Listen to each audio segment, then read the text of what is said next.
worked for a short time as the night watchman at a very old historic cemetery. I worked the 4 p.m. to 12 a.m. shift. The cemetery generally closed at 6 p.m., so around 5 p.m., I would lock the main gate, then I would start driving through the cemetery to notify any visitors that we'd be closing soon.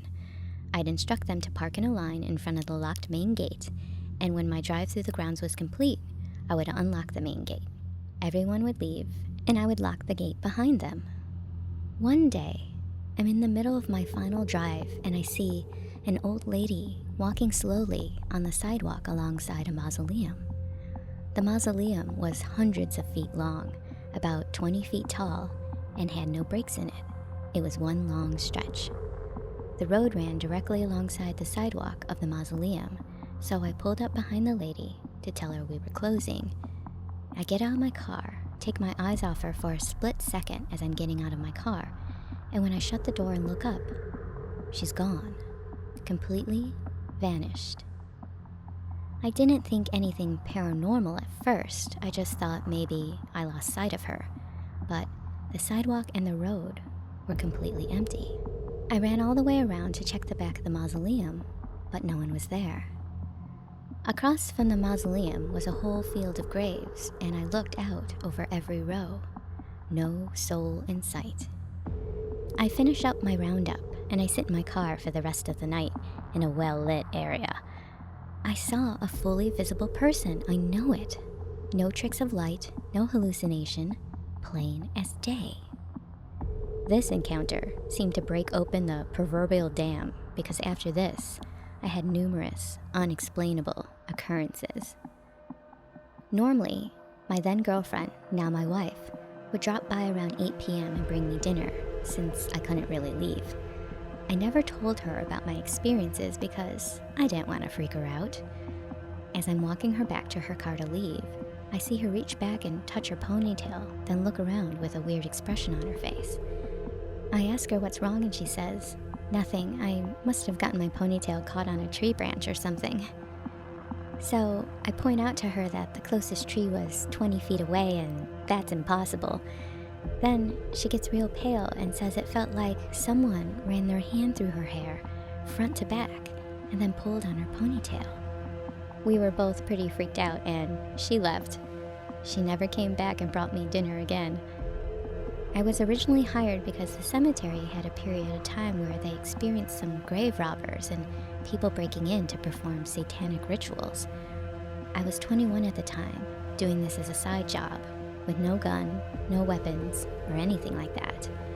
I was given a barcode scanner and was told to drive through the entire cemetery every hour or so to patrol and to scan each of the pre-posted barcodes to prove I was actually doing it.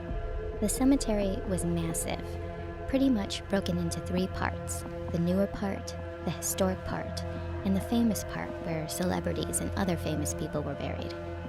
I did this routine once and never did it again, going so far as to break the barcode scanner so I wouldn't have to do it. While I was driving, it was pitch black. Coming around a long curved road, my headlights picked up on what I could have sworn were a pair of legs walking across the path, but only up to the knee. Shoes, pants, knees, then absolutely nothing. I stopped dead in the road and just watched this pair of legs with no body cross the road 10 feet in front of me. I put the car in reverse, did what felt like the longest turn of my life, and rushed straight back to the parking lot. Other things were lesser experiences, just hearing strange noises and seeing floating lights in the cemetery after I know for sure everyone was gone. Sometimes I'd hear weird animal sounds that I couldn't recognize too. The guy who worked the day shift there, which was 8 a.m. to 4 p.m., was a grimy dude. I'll call him Bart. Part of our jobs was to go around the cemetery and check the graves for personal effects left by family members and remove them. Many people left things like toys for children who had passed away, birthday cards, mementos, etc. I personally hated this policy and refused to enforce it. Who was I to take a dead child's toy fire engine and throw it away? But Bart had a habit of scouring the cemetery for things he deemed valuable and taking them home, instead of throwing them away or bringing them to the office to be picked up by the family. In the short time I worked there, Bart's mental state deteriorated. He started spending hours there, even after his shift was over, walking around the cemetery and drinking heavily. He seemed detached and even more out there than when I first met him. Eventually, when I didn't see him for a week or so, I asked about him, and my boss said he had just never called in or showed up and was never heard from again. I often wondered if he developed some type of attachment from bringing so many objects home he shouldn't have. Once Bart stopped showing up, I picked up his Saturday morning shift. It was a quiet day, so I pulled my car around the back of the old chapel to take a nap. The chapel was surrounded by 12-foot-high hedges, so I figured it was a good spot to park for an hour and shut my eyes. I fell asleep and wake up to see my car surrounded by dead people. So real, so vivid, so much detail. They were all pressed up against the glass and windshield. They had on the outfits they were buried in, suits, dresses, all dirty and in different stages of decomposition. No one spoke. No one moved. They all just stared like I was some zoo exhibit. Then, I woke up.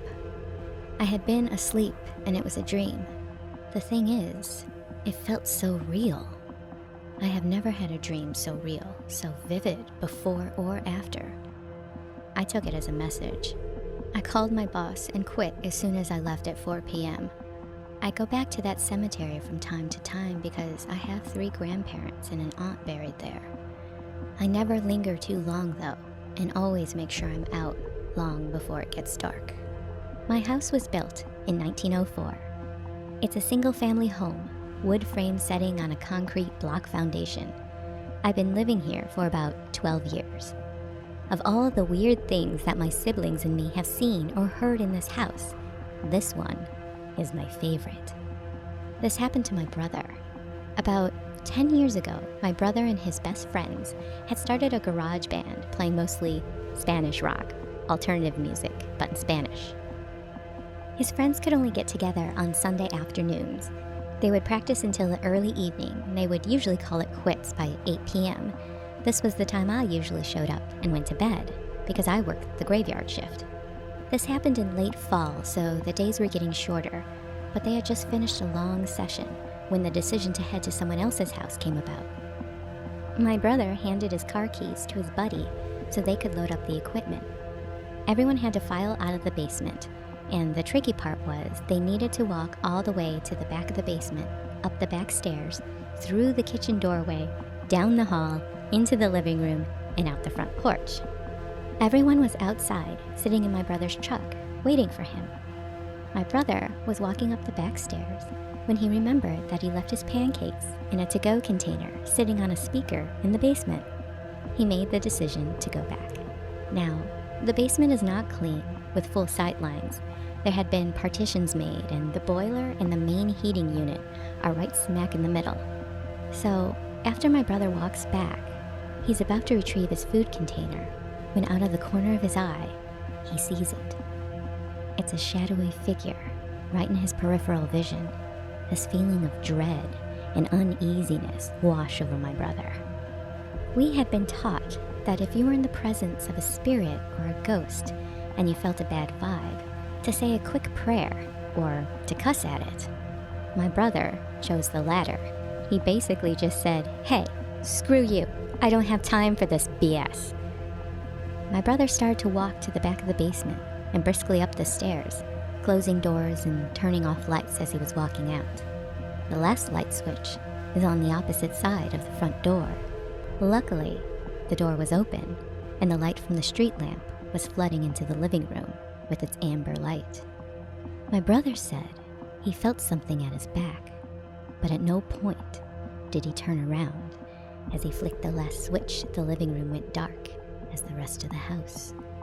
As he stepped out, he pulled on the door, closing it behind him. Still holding his food container in one hand, he jogged down the few porch steps. He walked towards the front gate.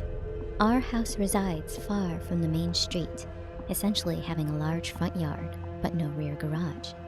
As he closed the gap between himself and his friend laden truck, He kinda smiled and thought things over in his head, mad at himself for being spooked out when there was no reason.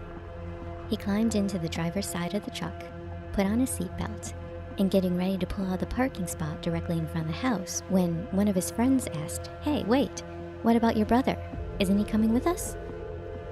My brother answered, "What do you mean? He went to work early tonight and he's already gone. Do you see his car anywhere?"